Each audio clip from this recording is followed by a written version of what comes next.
Si la bourse te stresse, voici 3 choses que je fais pour rester zen, même quand ça secoue fort. La première chose, c'est que j'investis sur le long terme. Donc je ne fais pas de coups rapides ou de coups sur les émotions ou les informations que je peux capter sur les marchés. Donc j'investis dans des sociétés où j'estime que les fondamentaux sont bons et je pourrais aller chercher de la croissance sur le long terme.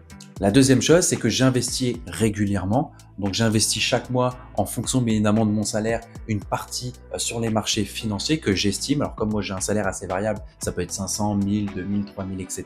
Ça va dépendre un petit peu de mon activité. Une fois que j'ai compris ça et que je décelé en tout cas la poche que je souhaite investir sur les marchés financiers, ça me permet déjà d'être beaucoup plus serein pour investir parce que mon prix d'entrée est totalement revu en fonction des prix d'achat que je fais tous les mois, si c'est la même action ou si c'est d'autres actions. La troisième chose, c'est que je ne regarde pas les applications tous les jours. Même si ça fait moins 3, moins 5, moins 15%, etc. Comme je suis serein dans ma stratégie à long terme, je vais voir grosso modo en moyenne tous les 3-5 jours. Mais si vous y allez tous les jours ou même plusieurs fois par jour, malheureusement, émotionnellement parlant, vous allez faire des erreurs. Vous allez vendre des positions parce que le marché crash. Vous allez voir que votre portefeuille a perdu, je sais pas, 5% et que pour vous, ça va être la catastrophe. Alors qu'il faut bien évidemment déjà prendre son temps, prendre l'air là pour le coup et revenir sur les marchés 5-10 jours après cette crise par rapport à ça. Ces 3 habitudes ont totalement changé ma perspective et ma stratégie à long terme. Dans tous les cas, il faut toujours se dire que vous devez investir